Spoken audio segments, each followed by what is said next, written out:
Aloitetaan lehdistötilaisuus eli Venäjän uudet arvot -konferenssin lehdistötilaisuus. Ja tässä konferenssissa, niin kuin alkutiedoissa on kerrottu, on esiintynyt 3 venäläistä asiantuntijaa, historioitsija ja tietokirjailija Nikolai Starikov, joka on tässä oikealla. Hän on itse asiassa Venäjän tunnetuimpia tietokirjailijoita tällä hetkellä ja merkittävimpiä venäläisiä tietokirjailijoita, joka on Venäjälle erittäin tunnettu, mutta hän on kyllä nyt ensimmäistä kertaa niin kuin Suomessa ja oikeastaan länsimaissakin ensimmäistä kertaa niin kuin esiintymässä varsinaisesti. Sitten meillä on vieraana Irina Volynets Kasanin kaupungista. Ja Irina Volynets on 4 lapsen äiti. Ja Irina Volynets on tällainen veturi tässä miljardi venäläistä hankkeessa, jossa Venäjän väkiluku yritetään saada kasvuun käyttäen esimerkkiä, muun muassa Irinan esimerkkiä. Ja Irina on sitten julkistanut tällaisen kirjan kuin Venäläisen äidin pyhä velvollisuus, joka on siis tällainen opaskirja venäläiselle äidille. Ja tässä kirjassa kerrotaan sitten tästä venäläisestä perheideologiasta ja näistä venäläisistä perhearvoista. Eli siitä on kysymys tässä kirjassa. Ja sitten Vitali Milonov valitettavasti ei päässyt paikalle, mutta Vitali Milonov on ihan tätä tilaisuutta varten sitten laatinut tällaisen niin kuin julkilausuman otsikolla "Miksi Venäjä tarvitsee homopropagandan vastaisen lain". Ja niin kuin tiedetään, Vitali Milonov on Pietarin tämän kuuluisan homopropagandan vastaisen lain keskeinen tällainen arkkitehti. Ja tämä julkilausuma, mä en nyt ehkä ala sitä lukea tässä, että voitte itse lukasta sen, mutta tässä, jos mä nyt ihan tiivistän, niin tässä oikeastaan tämä pointti on niin kuin se otsikko, että miksi Venäjä tarvitsee homopropagandan vastaisen lain. Ja niin kuin tiedätte, niin Pietarissahan on kielletty niin kuin homoseksuaalisen elämäntavan julkinen mainostaminen. Ja se tarkoittaa sitä, että kaikki, joka kohdistuu alaikäisiin.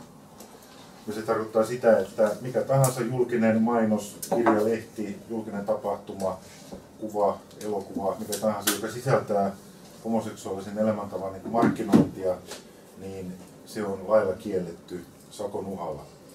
Ja tähän liittyen sitten Vitali Milonov on sitten laatinut tämmöisen esityksen ihan tätä konferenssia varten.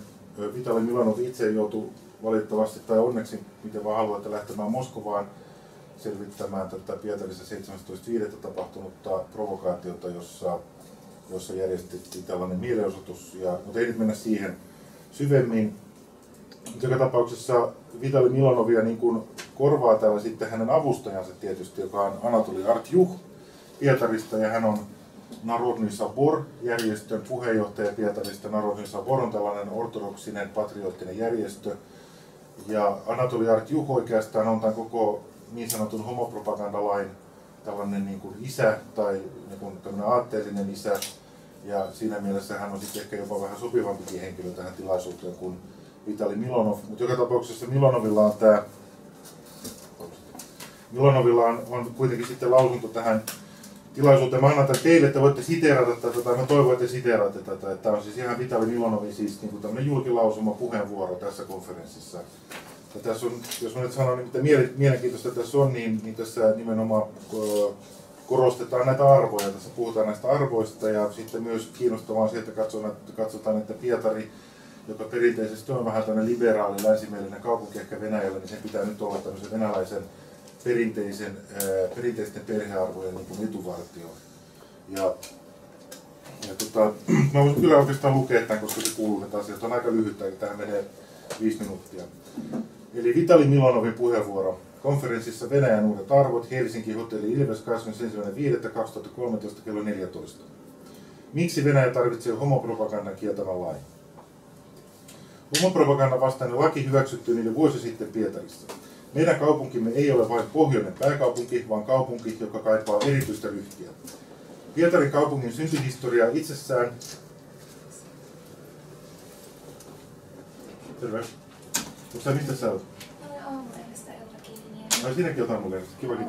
Tosi hieno. Joo, ei mitään haittaa missään tapauksessa. Meillä on vahva edustus, meillä on 3 aamulla. Joo, teillä on kyllä tosi vahva, että teillä on poliisit liikkuu yleensä parittain. Meilläkin tämmöinen iskujoukko.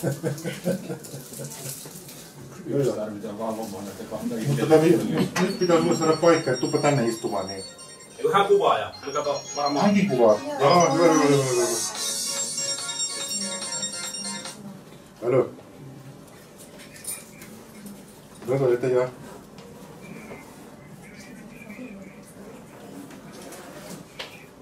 Хорошо, я сейчас очень занят. Перезвоните через час, ровно через час, хорошо? Хорошо. Joo, eli mä aloitan uudestaan eli mä luen tämän Vitali Milonovin puheenvuoron, miksi Venäjä tarvitsee homopropagandan kieltävän lain. Tämä on nimenomaan tähän konferenssilla laitettu puheenvuoro. Meillähän oli Helsingissä eilen 3 tilaisuutta, 3 tilaisuutta. Meillä oli aamulla lehdistötilaisuus, meillä oli sitten päivätilaisuus, joka oli tarkoitettu lähinnä suomenkielisille, että siellä oli tulkkaus, ja sitten meillä oli venäjänkielisille iltatilaisuus. Nämä molemmat päivä- ja iltatilaisuudet oli ihan täynnä, oli sali täynnä väkeä, pitää hakea lisää tuoleja, eli nämä kiinnosti ihmisiä ja tämä keskustelu oli erittäin hyvä ja laadukasta keskustelua, avointa ja rehellistä keskustelua kaikista näistä aiheista. Ja eli palataan tähän Vitali Milonovin manifestiin, jossa on ihan mielenkiintoisia mielipiteitä. Homopropagandan vastainen laki hyväksyttiin yli vuosi sitten Pietarissa. Meidän kaupunkimme ei ole vain pohjoinen pääkaupunki, vaan kaupunki, joka kaipaa erityistä ryhtiä. Pietarin kaupungin syntyhistoria itsessään asettaa sen asukkaille lisävelvoitteita. Se tarkoittaa, että Pietari perustettiin uhmaten monia olosuhteita, kuten luontoa ja ilmastoa, mutta siitä muotoutui todellinen mestariteos. Siksi meidän, Pietarin asukkaiden, on oltava esimerkkeinä muille maamme asukkaille ja kapinoitava muotivirtauksia vastaan. Emme puhu siitä, että ihmisen jokaista askelta pitäisi säädellä. Se on väärin ja tuomittavaa. Ihminen on paitsi henkinen ja sielullinen, myös ruumiillinen olento. Luonnolle ihminen ei voi mitään, mutta sen ei pitäisi olla etusijalla. Ihminen ei saa lakata olemasta ihminen ja muuttua eläimeksi. Pietari on Venäjän kulttuuripääkaupunki. Lain hyväksyminen, se tarkoittaa tätä homopropagandan vastaista lakia, juuri meidän kaupungissamme on mielestäni hyvin symbolista. Kulttuuri on ihmisen toimintaa suhteessa luontoon. Kulttuuri ei salli eläimellistä käytöstä eikä eläimellisiä tarpeita. Kulttuuri on tarkoitettu pidättelemään niitä. Olin yllättynyt, kun lehdessä kerrottiin, että tähän lakiin liittyen monet kulttuuri-ihmiset nousevat minua vastaan. No, miten kulttuuri-ihmiset voivat puolustaa oikeutta olla sivistymättä? Tämä ristiriita on kuin zombi, elävä vainaja, nurinkurinen älyttömyys. Lain päätarkoitus liittyy moraaliarvoihin. Laki liittyy konkreettisiin asioihin, mutta samalla se ilmaisee meille tietyn arvostuksellisen suuntauksen. Konkreettisesti Pietarissa hyväksytty laki kieltää alaikäisille suunnatun homopropagandan. Laki osoittaa, että me emme ole valmiita uusiin maallisiin standardeihin, jotka annetaan valmiina ja joista ei koskaan keskustella mitään. Ne tulevat hiljaa huomaamatta pieninä myönnytyksinä. Juuri tämä saa eräät länsimaiset poliitikot arvostelemaan tätä lakia, koska se ei ole heidän intressiensä mukainen. Euroopan neuvoston pääsihteeri Torbjörn Jagland esimerkiksi ilmaisi eräälle venäläiselle radioasemalle turhautumisensa lain hyväksymiselle Pietarissa mainiten, että tällaiset lait vievät Venäjää eri suuntaan Euroopasta.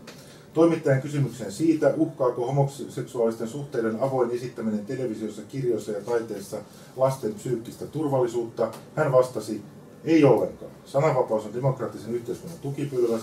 Mitä propaganda on? Propaganda on jonkun mielipiteen ilmaisemista.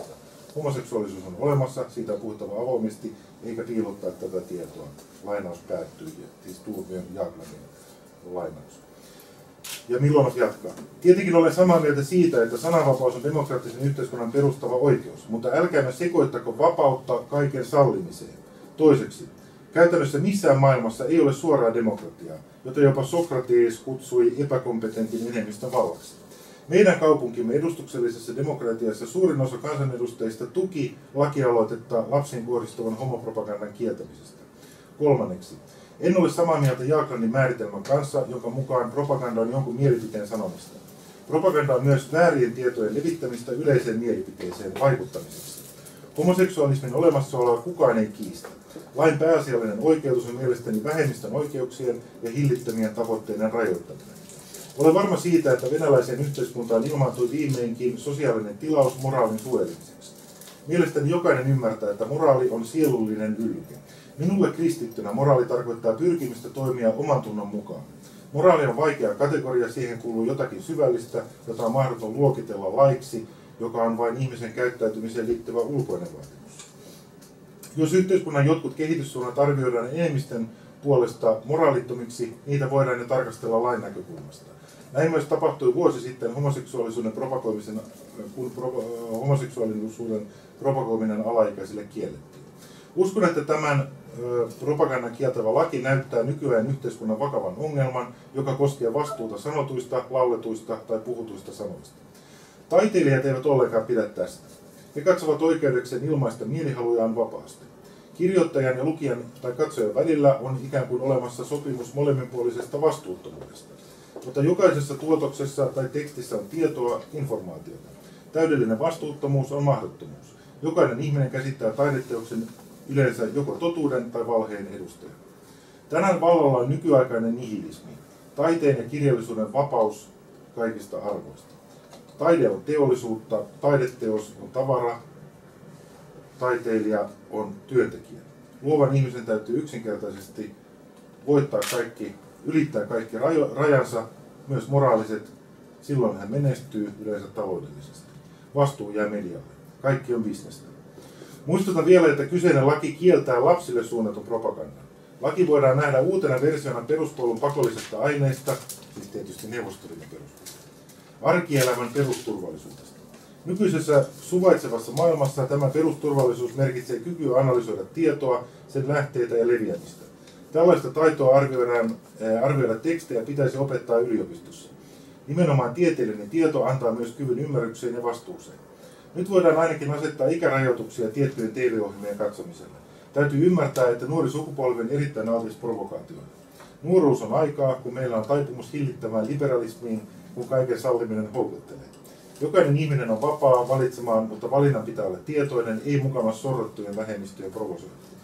Minua moitettiin vähän aikaa sitten, kun 9000 ihmistä osoitti mieltä Barcelonassa vähemmistöjen oikeuksien puolesta. Haluaisin kysyä, miksi mielipiteitäni ei kerrottu mediassa silloin, kun 100 000 ranskalaiset lähtevät kadulle osoittamaan mieltä saman sukupuolen avioliittoja vastaan? Eikö tämä todista toisen osapuolen suorittamasta manipulaatiosta? Haluan erikseen alleviivata, että tämä laki ei ole uskovaisten taistelua ei-uskovaisia vastaan, vaan vastuullisten taistelua vastuuttomia vastaan. Suurin ongelma on siinä, että enemmistö kutsuu itseään kristityiksi, mutta ei todellisuudessa ole sitä. Kehityksen taso ei voi riippua kyvystä antaa synnille oikeudellinen hyväksyntä. Ja tämä oli siis Vitali Milonovin tämä puhe, ja te saatte sen paperilla ja voitte sitten siteerata sitä. Tässä on 3 sivua. Ja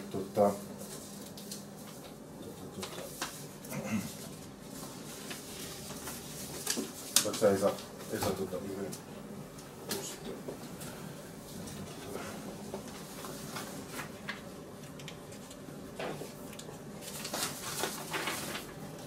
Siellä kukas vielä sinä jo.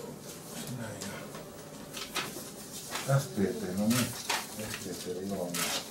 Voisiko he STT julkaista ihan vaikka kokonaan? No ehkä kuitenkin puhutaan tästä. Okei, ja sitten jatketaan sillä tavalla, että vaikka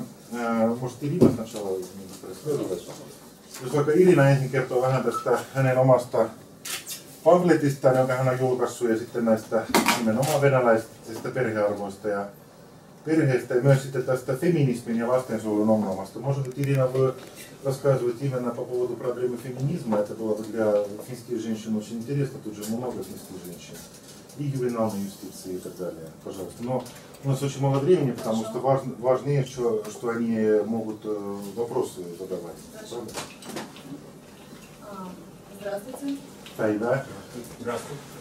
В России прикладывается много усилий для того, чтобы насадить такое движение, как феминизм. Но русские женщины как могут сопротивляются этой агитации, этой информационной войне. И на сегодня наиболее популярное направление, тенденция среди женщин – это не самой стать независимой бизнес-единицей, а найти мужчину, который сможет эту женщину содержать.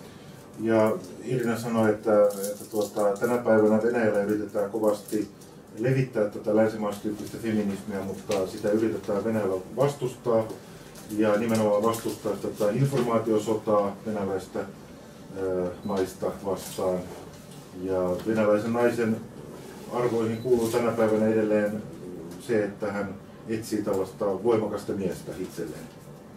Тем не менее, в результате демографической ситуации и нехватки мужчин, женщины вынуждены быть эмансипированными, материально независимыми. Mutta kuitenkin sitten liittyen Venäjän tähän väestötilanteeseen ja siihen, että miehiä ei kuitenkaan riitä kaikille naisille, niin Venäjälläkin naisten täytyy kuitenkin sitten olla niin kuin emansipoituneita joidenkin naisten. Да, им приходится работать, но в России не следует смешивать такие понятия, как феминизм и эмансипация женщин. Mutta kuitenkaan Venäjällä ei pidä sekoittaa sellaisia käsitteitä kuin feminismi ja naisten emansipaatio. Все-таки они эмансипируются не от хорошей жизни, если можно так сказать. Как? Не от хорошей жизни эмансипируются женщины, потому что они этого хотят. Не от хорошей Да, не от хорошей. Потому что этого хотят. Они этого не хотят, они вынуждены это делать. Eli naiset eivät kuitenkaan Venäjällä halua emansipoitua niin kuin hyvästä elämästä pois tästä omasta elämäntavasta. Потом в своем докладе я коснулась темы ювенальной юстиции. Ja esitelmässäni käsittelen myös olen käsitellyt näitä länsimaisen lastensuojelun ja huostaanottojen ongelmia. Некоторые положения, которые уже введены в России. Jotka joiltain osin on jo otettu Venäjällä käyttöön, tämmöinen niin länsimaistyyppinen lastensuojelu, huostaanottojärjestelmä. И мы знаем на примере других государств, в том числе и на примере Финляндии, очень много неприятных, нехороших примеров, когда разрушаются семьи. Ja valitettavasti tiedämme erityisesti muun muassa Suomen kohdalta erittäin paljon tämmöisiä ikäviä esimerkkejä siitä, miten perheitä on hajotettu ja rikottu. И, конечно, не только мы, но и все наше общество категорически против введения этих норм. Ja tietenkin ei ainoastaan minä tai me, vaan koko meidän yhteiskuntamme on ehdottomasti vastaan tällaisen järjestelmän perustamista Venäjälle. Потому что Россия это патриархальное общество с очень древними и глубокими традициями. Koska Venäjä on patriarkaattinen yhteiskunta, johon kuuluu tällaiset erittäin vanhat perinteiset arvot. Общество, в котором семья это главное. Yhteiskunta, jossa perhe on kaikista tärkein. И дети это самое дорогое, что есть у русских людей. Ja kaikkein arvokkain, mitä venäläisillä ihmisillä on, ovat lapset. Да, и была разработана программа «Русский миллиард». Ja tähän liittyen on olemassa tällainen hanke Miljardi venäläistä, которая стремится, которая пропагандирует увеличение количества россиян до миллиарда человек. jonka tavoitteena on venäläisten Venäjän väkiluvun kasvattaminen 1 miljardiin, siis vuoteen 2100 mennessä. Конечно, достижение этой цели невозможно без поддержки государства. Tietenkään tällaisen päämäärän saavuttaminen ei ole mahdollista ilman valtion tukea. И государство, вице-президент поддерживает эту идею. Mutta Venäjän valtio ja myös presidentti tukevat tällaista ideaa. И необходимо преобразование в социальной, экономической и национальной традиции нашей страны. Ja siihen tarvitaan sitten taloudellisia ja sosiaalisia muutoksia. Ну, законодательные преобразования. Ja lainsäädäntöön liittyviä muutoksia. Наверное, я буду ждать ваших. Окей, sitten спасибо, Ирина. Я думаю, что сейчас очень хороший такой, очень хорошо выступали.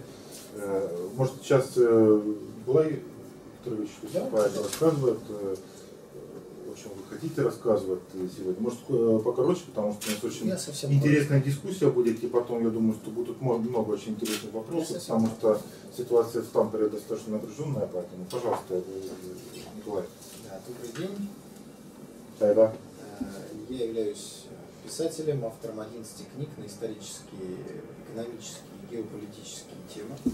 Ja minä olen historioitsija ja olen julkaissut 11 kirjaa historiallisista, geopoliittisista ja talouteen liittyvistä teemoista.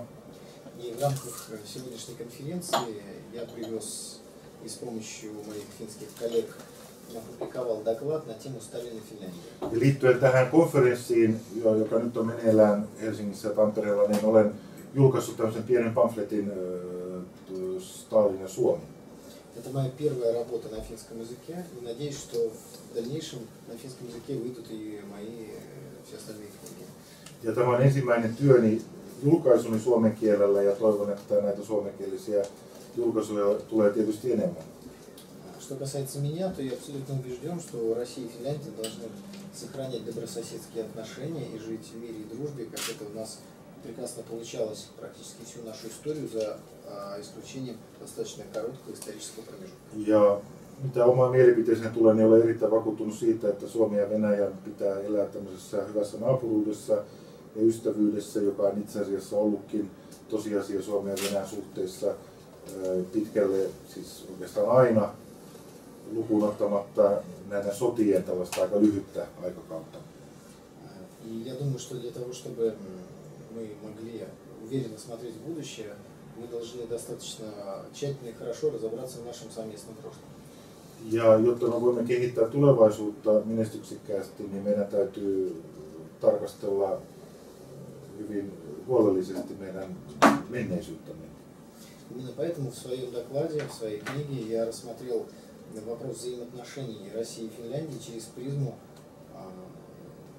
Иосифа Сталина как руководителя Советского Союза, как исторической личности. Ja nimenomaan tässä pamfletissa ne olen tarkastellut sitten Suomen ja Venäjän suhteita tämän tällaisen niin kuin Stalinin henkilön prisman lävitse. Я хочу сказать, что Сталин, как это может не показаться странным на первый взгляд, относился к Финляндии и к финскому народу с огромным уважением. Ja vaikka se näyttääkin ehkä omituiselta, niin Stalin tosiasiassa suhtautui suomalaisiin, siis Suomen kansaan, suurella kunnioituksella. И это уважение он пронес через всю свою государственную деятельность, от того момента, как он был революционером, до того, как он стал руководителем одной из ведущих сверхдержав мира.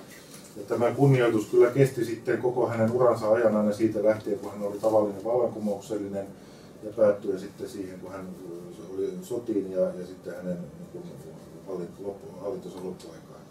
И хочу отметить, что государственные деятели Финляндии и именно Сталин заложили тот фундамент дружбы и добрососедских отношений, на котором наши страны покоятся до сих пор. Niin, ja muistetaanpa nyt se, että nimenomaan Stalin ja Suomen silloiset poliittiset johtajat loivat sen ystävyyden ilmapiirin ja ne ystävällismieliset suhteet, jotka ovat sitten säilyneet tähän asti saakka Suomen ja Venäjän suhteisiin.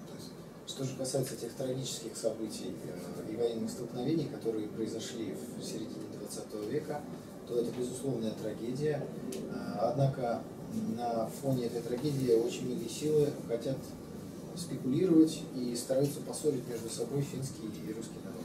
Ja tietenkin mitä tulee tähän sota-aikaan, niin totta kai se oli suuri tragedia 1900-luvulla, mutta valitettavasti on ilmaantunut sellaisia voimia, jotka tämän tragedian avulla haluavat riitaannuttaa Suomen ja Venäjän.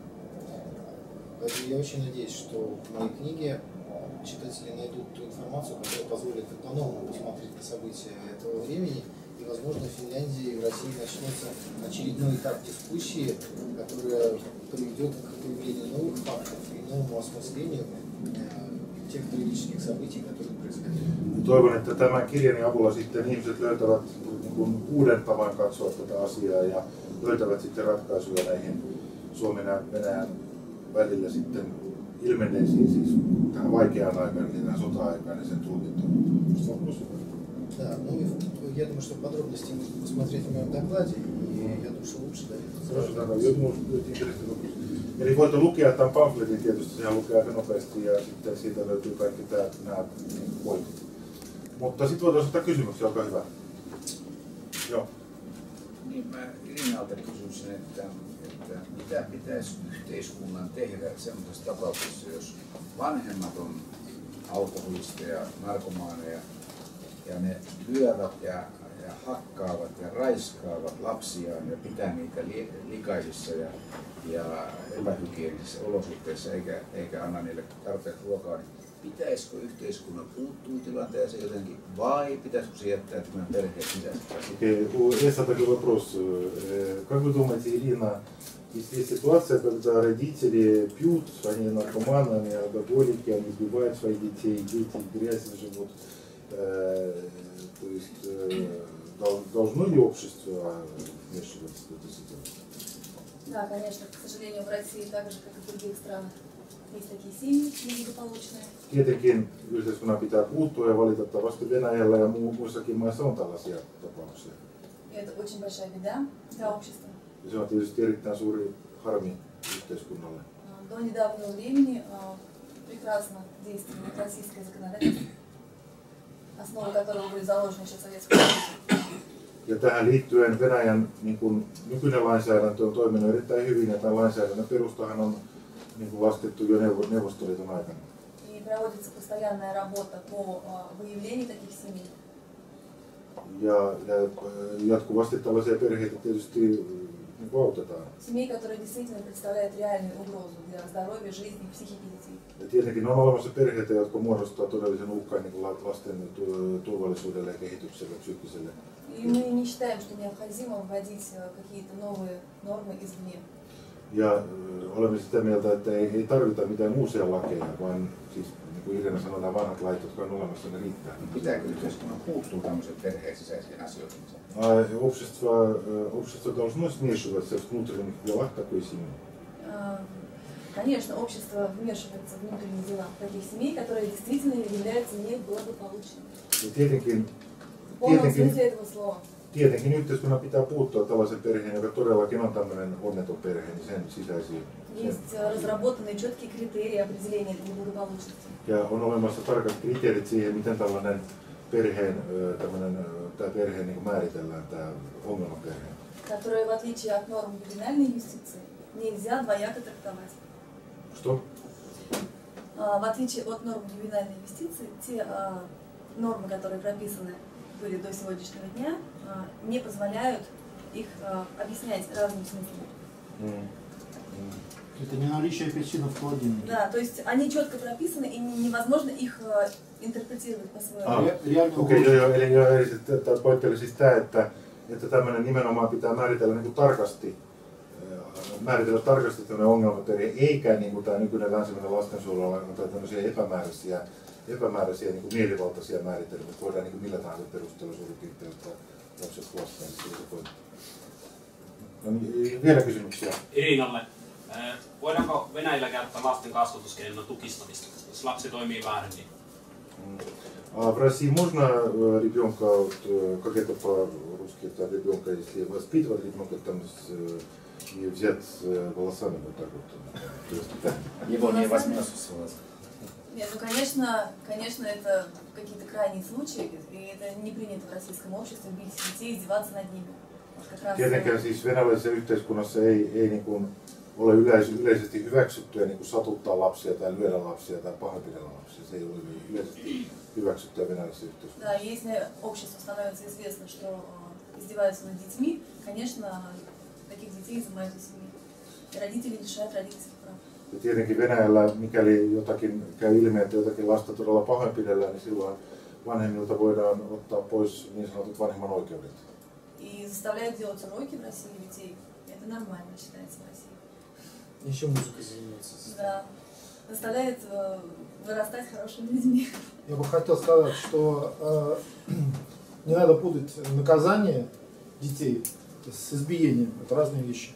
Ja tämmöistä niin kuin Anatoli Artjukhon siis Vitali Milonovin avustajana, hän huomautti, että tällaista lasten niin kuin kurittamista niin kuin ei pidä sotkea lasten pahoinpitelyyn, että ne on kaksi eri asiaa. Никто не отберет ребенка, если мы дернули за ухо, за волосы или ударили по попе ремнем. Это нормально. Ja Venäjällä, jos esimerkiksi tukistetaan tai lyödään läpsästään takapuolelle, niin ketään lasta ei sen takia oteta huostaan Venäjällä. Tai tukistetaan. Niin, на голову, если... Да, это нормально, да. Если не вырывать голову вместе с волосами, отрывать, да? Niin, se riippuu, jos ei niin revitä nyt hiuksia irti päästä, siis sehän on tietysti pahoinpitelyä, mutta semmoinen pieni. Надо понимать, надо понимать ненависть, агрессию и любовь, с которой родители воспитывают ребенка. Eli on erotettava toisistaan siis tämmöinen niin kuin aggressio ja viha, ja niin se on erotettava siis rakkaudesta, jolla aikuiset kasvattavat lapsiaan. Многие мои друзья благодарны родителям за то, что они были наказаны в том числе и легким подергиванием за волосы, они теперь всю жизнь не курят и не пьют. Eli esimerkiksi eräät hänen tuttamansa lapset jopa lopettivat tupakan polton ja viinan juomisen, kun heitä hieman tukistettiin. Eikö niin? Да, то есть какие-то ограничения, если вводятся, то во благо. Eli jos jotain tällaisia, ja Irina tuossa sanoi, mä en ehtinyt kääntää sitä, mutta tietysti Venäjällä lapset tekee läksyjä, niillä on harrastuksia ja muuta, ja lapset sitten niin kuin tietysti määrätään tekemään läksyjä ja määrätään harrastuksiin, ja eihän sitä nyt voi niin kuin väkivaltana pitää. Mutta mä haluaisin tuohon kysymykseen niin kuin omalta osaltani, kun mä kuitenkin olen tämän tilaisuuden järjestäjä, niin huomauttaa sen, että Suomen sosiaaliviranomaisethan suhtautuu venäläisiin perheisiin erittäin rasistisesti ja vihamielisesti, ja niin kuin näitä kaivellaan näitä niin kuin tukistamisia tai läpsäsyjä tai muuta niin kuin ihan eri tavalla näistä venäläisistä perheistä. Ja tämä liittyy tähän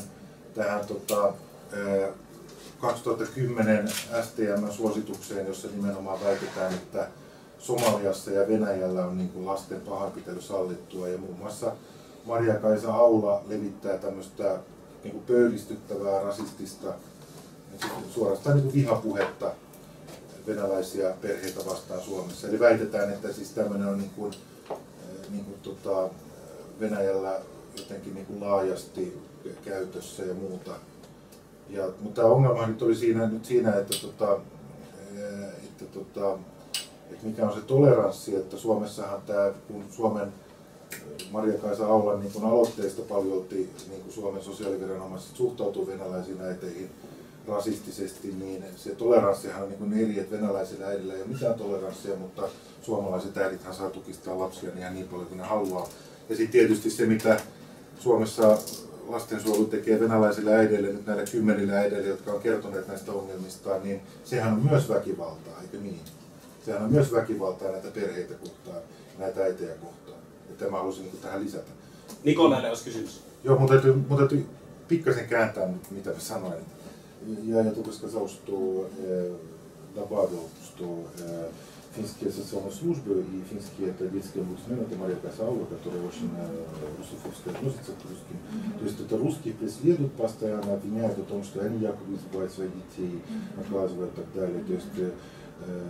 То есть и практически ситуация такая, что русские матери не имеют права наказывать, а финские имеют право, потому что русских мотивируют просто. То есть это А вот можно мне задать вопрос? Откуда у вас такая информация о том, что в русских семьях? Нет, он так не говорил, это я сказал, что в Финляндии вот эта социальная служба, так что сейчас это ее скажи vaan, sulla oli toinen kysymys. Joo, eli kun täällä Stalin kuvataan niin kuin Suomen ystävänä, ymmärsin oikein tämän, Joo. niin voiko nyt Stalinissa ja sitten tässä Vladimir Putinissa nähdä jotain yhtäläisyyksiä?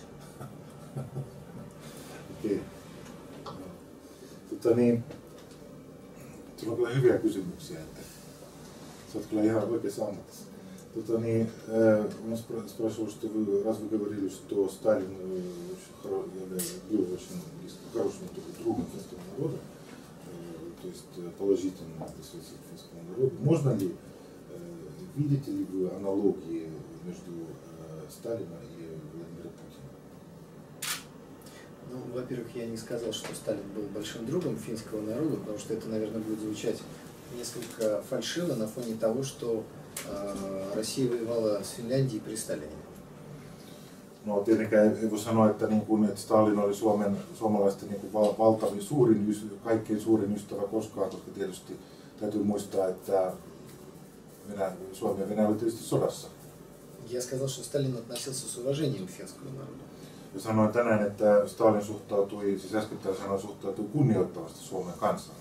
И вот это уважение действительно мы можем проследить буквально в первом выступлении Сталина сразу после Октябрьской революции 14 ноября 2017 года в Гельсинфорсе. Ja esimerkiksi Stalinin puhe Helsingissä 14.11.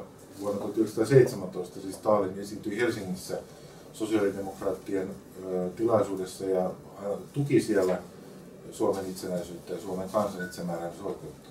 Это уважение мы увидим и на тех сложных и непростых переговорах, которые велись накануне Зимней войны. И это же уважение мы увидим в попытках Сталина с наименьшими потерями для Финляндии, с минимальной кровью заставить выйти Финляндию из войны в 1944 году.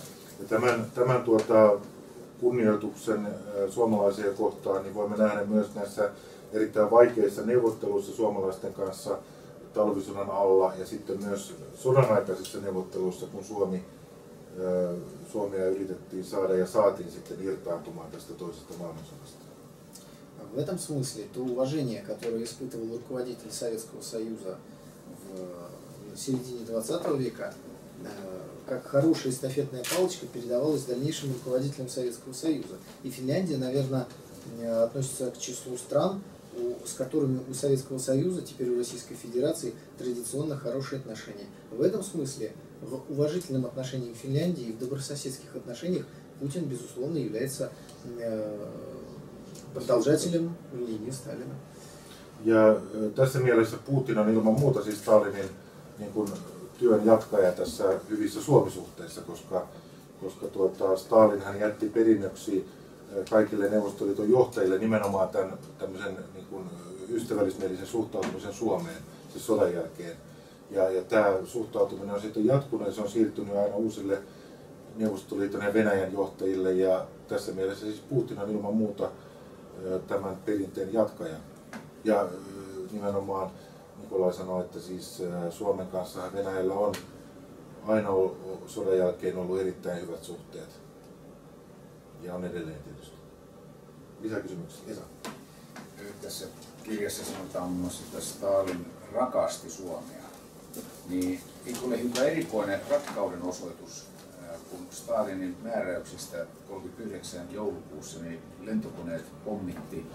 neuvostoliittolaiset lentokoneet pommitti Suomea, kaupunkeja ja lukuisia siviilejä ja lapsia kuoli näissä pommituksissa. Joo, siis он говорил, что вы пишете в этой книге, что Сталин любил Финляндию. И поэтому он попросил, что это разве не странная любовь, что Сталин в конце, то есть это к концу ноября 1939 года бомбил города Хельсинки, и там погибли мирные жители, дети в том числе. Ну, знаете, нужно понимать, что на посту руководителей страны решения принимаются очень сложно, и цена этих решений очень высока. Еще раз начал. На посту руководителя страны каждое решение стоит очень дорого. И главная задача руководителя любой страны – это обеспечить безопасность своего народа. Ensinnäkin jokaisen maan johtajan tärkein tehtävä on oman kansan turvallisuuden puolustaminen.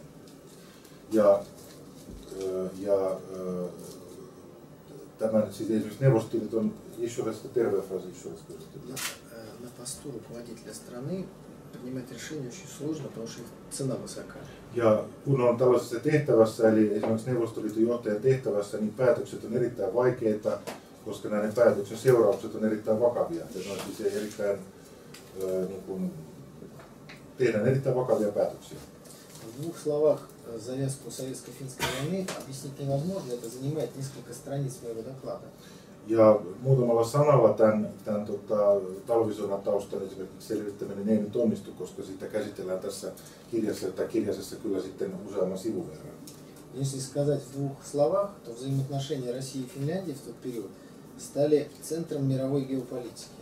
Развязывание войны между Советским Союзом и Финляндией могло позволить Англии и Франции закончить войну с Германией и совместно выступить против Советского Союза.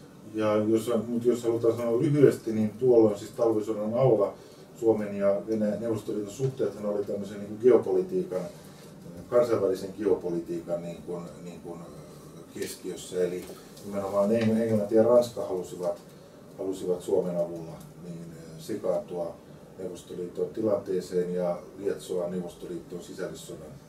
И поэтому сложилась ситуация, в которой Советский Союз не мог обеспечить безопасность своей северной столицы и безопасность своего государства, имея серьезные основательные опасения, что на территории Финляндии появится англо-французский экспедиционный корпус, а вслед за этим и русские белогвардейцы, которые вновь развяжут в Советском Союзе гражданскую войну. Kysymys oli tietenkin Leningradin turvallisuudesta ja pelosta siitä, että Suomen alueelle tulee esimerkiksi ranskalaisia ja englantilaisia joukkoja, jotka sitten yhtyvät näihin Venäjän emigranttiin valkokaartilaisjoukkoihin ja sitten uhkaavat Pietaria ja aiheuttavat Neuvostoliiton sitten sisällissodan. Так уже было в 19 году, когда с территории Финляндии английский флот, английские самолеты атаковали территорию России и Балтийский флот. Ja näinhän tapahtui vain vähän aikaisemmin, siis vuonna 1919, kun Suomen alueelta Ison-Britannian laivasto ja ilmavoimat pommittivat siis Pietaria. С другой стороны, руководство Финляндии того времени действовало абсолютно не в интересах Финляндии. Mutta toisaalta sitten Suomen johto noina aikoina, siis tarkoittaa tätä talvisodan alla, niin käyttäytyi ehdottomasti vastoin Suomen intressejä. Особенно министр иностранных дел РК вообще, на мой взгляд, являлся агентом влияния Великобритании и сделал максимум, прилагал максимальные усилия для того, чтобы между Россией и Финляндией началась война. Ja erityisesti silloinen ulkoministeri Elias Erkko oli Britannian vaikuttaja-agentti, joka teki kaikkensa sen eteen, että Suomen ja Neuvostoliiton välille syttyisi sota. Ситуация, когда для обеих сторон война была единственно желательным вариантом, причем она была более желательным для финской стороны, война не могла не начаться. Ja käytännössä Suomi toivoi sotaa tässä tapauksessa. Ja ilman sitä, että Suomi olisi käyttäytynyt näin, että tätä sotaa ei olisi voinut syttyä. Но войну можно вести разными способами. И можно почувствовать разницу, приехав в Хельсинки, где сохранилось большинство старинных зданий, и город фактически не пострадал во время войны. А можно приехать в Дрезден, где от города не осталось ничего. Mutta sotahan voidaan käydä eri lailla, että voidaan katsoa esimerkiksi Helsingin keskusta ja todeta, että se kärsi erittäin vähän pommituksesta sodan aikana. Voidaan katsoa sitten vaikkapa Dresdenin keskustaa, joka tuhoutui täysin pommituksessa. Вот это и есть разница в отношении к своему противнику со стороны руководителя какой-либо страны. Ja tässä on tietysti tämä erityispiirre nimenomaan Stalinin suhtautumisessa Suomeen. Lisäkysymyksiä? Kysyisin käytännöstä, kun Tampereen kaupunki otti teiltä tilat pois teidän tilaisuudelta, niin missä nyt on korvaavat tilat, mistä on löytynyt? No, täällähän me ollaan nyt sitten. Ilman iltatilaisuus. Joo, täällä joo. Kello 18 Sanottaisessa. Sitten odotan yleisöä. Onko kysymyksiä vielä? Joo, löytyy. Voisin kysyä, terve, mä oon tosiaan Outi. Joo, hyvä. Olit kirjoittanut nettiin, että Venäjällä ei ole homofobiaa, niin voisitko sä vähän avata tätä kommenttia, sä olet kommentoinut tähän tapahtumaan? No, mä sanoisin, että okei, se voi tietysti vähän niin kuin taisi olla joku Facebook-kommentti, joo. Ehkä se on vähän kärjistys tietysti, mutta kyllä mä niin kuin lähtisin henkilökohtaisesti siitä, että Venäjällä suhtaudutaan näihin asioihin niin kuin hyvin tällä tavalla niin kuin rationaalisesti ja sivistyneesti. Eli näitä asioita viedään niin kuin eteenpäin ei tällaisen fobian tasolla, vaan nimenomaan lainsäädännön tasolla, demokraattisen päätöksenteon tasolla. Eli esimerkiksi Pietarissa tämä tietysti sitä uskonnon tasolla, kirkon tasolla, eli siellä ei olla niin kuin tämmöisessä sekasortotilassa niin kuin Suomessa. Meillähän on Suomessakin tällaista ajattelua, kyllä siis tämmöistä nimenomaan perheitä tukevaa ajattelua, että perhe on kaikki kaikessa, niin kuin vaikka Päivi Räsänen, se olisi hyvä esimerkki siitä Suomessa, niin kuin KD-puolue. Mutta kuitenkin se tilanne on Suomessa niin kuin täysin sekaisin, että siitähän on hyvänä osoituksena tämä Tampereen kaupunginjohdon niin kuin täysin järjetön niin kuin ennakkosensuuripäätös, että ei saataisi nyt sitten keskustella jostain asioista. Meillä on kuitenkin ihan tämmöinen niin vakavasti otettava keskustelu, että meillä on niin kuin julkaistu pamfletit ja täällä meillä on niin kuin argumentteja ja meillä on ollut hirveän hyvä keskustelu Helsingissä. Niin Venäjällä se niin kuin, mun mielestä siellä ei ole fobiaa, siellä tietysti siellä niin kuin, siis siellä ei ole fobiaa, vaan siellä ryhdytään heti toimiin, eikö niin? Siellä ryhdytään heti toimiin, siellä ihmiset suojelee yhteiskuntaa ja perheitä. Ja niin kuin me käytiin eilen Helsingissä isot keskustelut niin kuin suomalaisten kanssa ja venäläisten kanssa ja toimittajien kanssa näistä asioista, niin meidän vieraat muun muassa toi esille sen, että Venäjällä katsotaan, että tämmöinen esimerkiksi tämmöinen homoseksuaalisen elämäntavan propagointi ja laillistaminen ja oikeuttaminen ja suosiminen ja muuta, niin sitä pidetään niin kuin väkivaltana. Että se on niin kuin väkivaltaa. Ja niin kuin Irina on puhunut usein, että se on niin kuin sotaa. Sitä pidetään niin kuin Venäjän vastaisena sotana. Että se on tämmöistä, siis he ymmärtävät sen nimenomaan tällaisena niin kuin länsimaisena ääriliberaalien tämmöisenä tuhoamissotana niin kuin venäläistä yhteiskuntaa vastaan ja puhuvat siitä, että kun Venäjän väestötilanne on muutenkin ei ole paras mahdollinen, niin tällainen homoseksuaalisten suhteiden suosiminen ja laillistaminen ja muuta, niin sehän tietysti johtaa syntyvyyden laskuun. Ja ei tämmöistä keskustelua niin käydään. Se liittyy kyllä tähän Venäjän kansalliseen turvallisuuteen ihan selvästi. Ja niin kuin Anatoli Artyuk esimerkiksi sanoi, eilen я только цитирую вас, что вы вчера говорили, что это пропаганда гомосексуализма, это насилие против детей. Гомофашизм. Joo. Eli Anatoli Artyuk, joka edustaa sitten vähän niin kuin ääripäätä tässä keskustelussa, niin hän on sitä mieltä, että tämmöinen homoseksuaalisen elämäntavan niin kuin markkinointi, niin se on niin kuin fasismia. Ja sitten hän on myös sanonut, että se on niin kuin väkivaltaa lapsia, venäläisiä lapsia kohtaan. Ja sen takia, että Pietarissahan on siis demokraattisesti hyväksytty enemmistön päätöksellä tämä laki, jossa kielletään nimenomaan alaikäisille suunnattu homoseksuaalisen elämäntavan niin kuin markkinointi. Et siitä on kysymys. Vielä kysymyksiä? Еще вопросы, пожалуйста. Sopiiko tätä erikseen? Meillä on video. Joo, otetaan erikseen. Joo, me joudumme heti. Есть еще вопросы? Onko siellä kysymyksiä vieraille? Я могу сказать, что я хотел бы добавить еще. Окей, Анатолий haluaa vielä täydentää pikkasen. Ole hyvä, пожалуйста. Я про хартию хотел бы сказать. Что? Про нравственную хартию. Хорошо, коротко. Да, добрый день. Я Анатолий Артюк, представляю Народный собор в России. Olen Anatoli Artyuk ja edustan tätä Venäjän Narodny Sabor-järjestöä, joka siis tarkoittaa suomeksi tämmöinen niin kuin kansankokousjärjestö. Se on tämmöinen, mä voin vähän selittää, se on tämmöinen patriottinen ortodoksinen järjestö. В Финляндии нашу организацию представляет уважаемый Johan Bäckman. Ja Suomessa tätä järjestöä edustaa minä.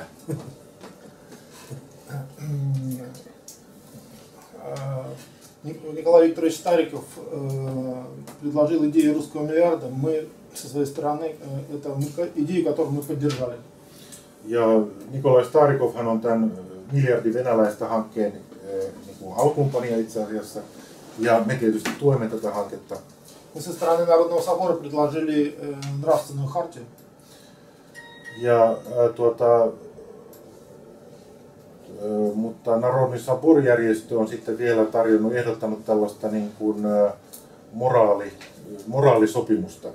Это документ, который...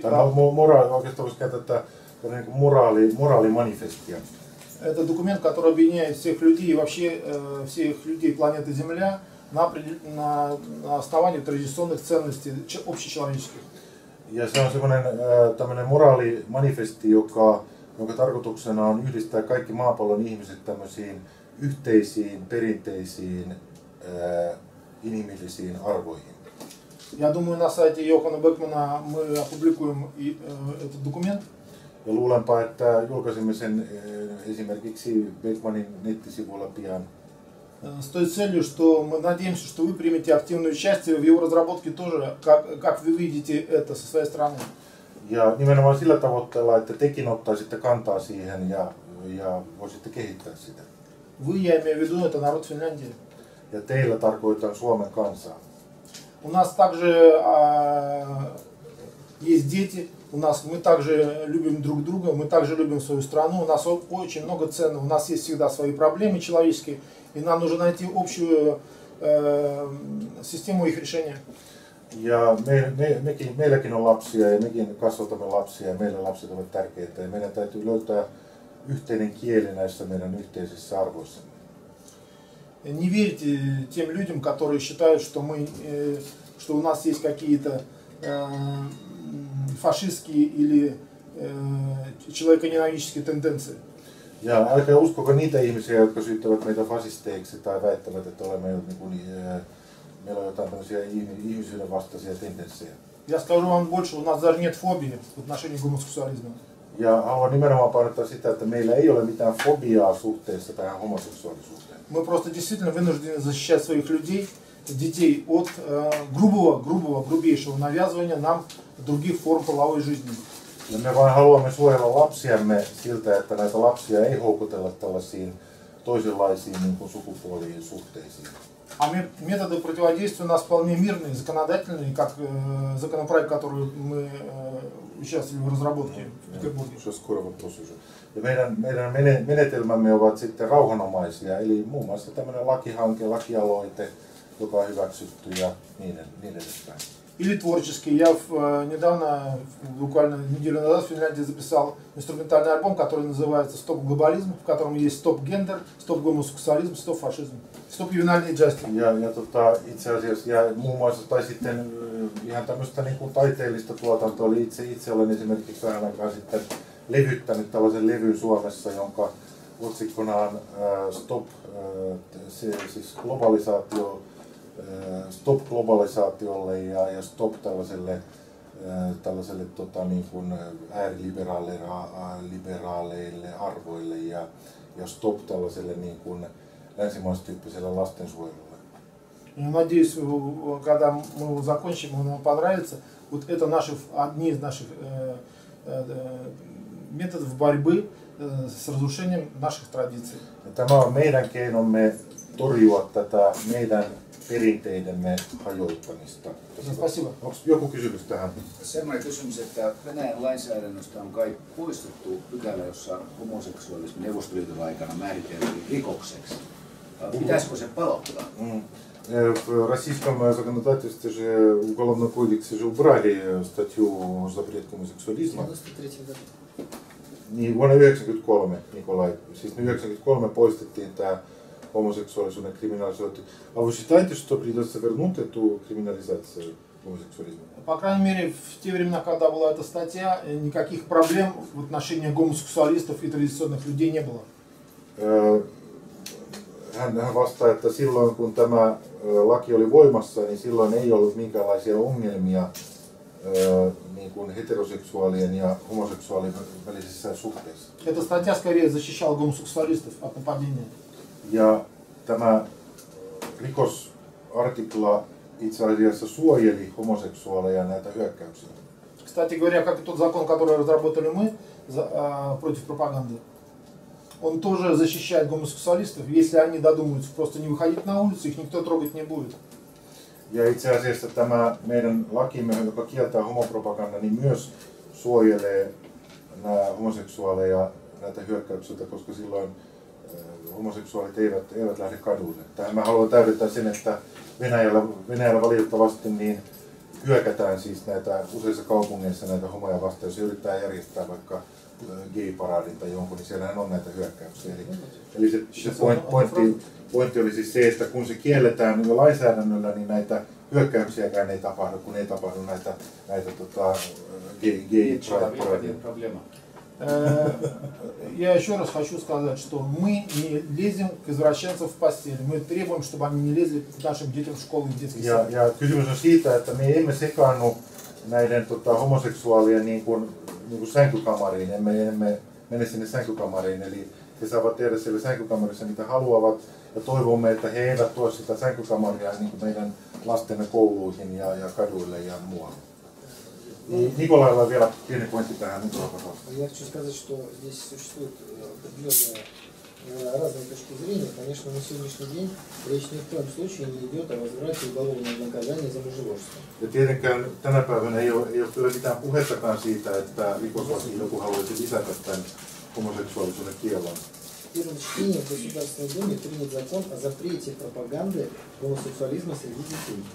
Ja Venäjän Duumassa on jo hyväksytty tällainen lakialoite ensimmäisessä käsittelyssä, joka kieltää lapsille suunnatun tämmöisen homopropagandan. И этот закон находит широчайшую поддержку в российской общественности, потому что как в традициях, собственно, этнических русских, так и других народов, которые живут на территории России, есть очень серьезное неприятие тех бума ценностей, который сегодня путем пропаганды Ja пытаются навязывать. tämä laki vastaa täysin Venäjän yleisiä arvoja ja venäläisten enemmistön yleisiä arvoja tänä päivänä, koska suuri enemmistö kokee niin kuin vastenmielisenä tällaiset niin kuin, tämmöisen homoseksuaalisen elämäntavan niin kuin, markkinoinnin.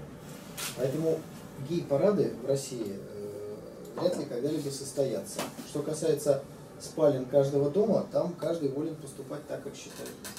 Ja tämä tarkoittaa nyt sitä, että näitä gay pride-paraateja Venäjällä tuskin tullaan järjestämään, mutta sit mitä tulee sitten kunkin ihmisen omaan makuuhuoneeseen, niin siellä jokainen saa tehdä ihan sitä, mitä haluaa. Okei, kiitos kaikille paljon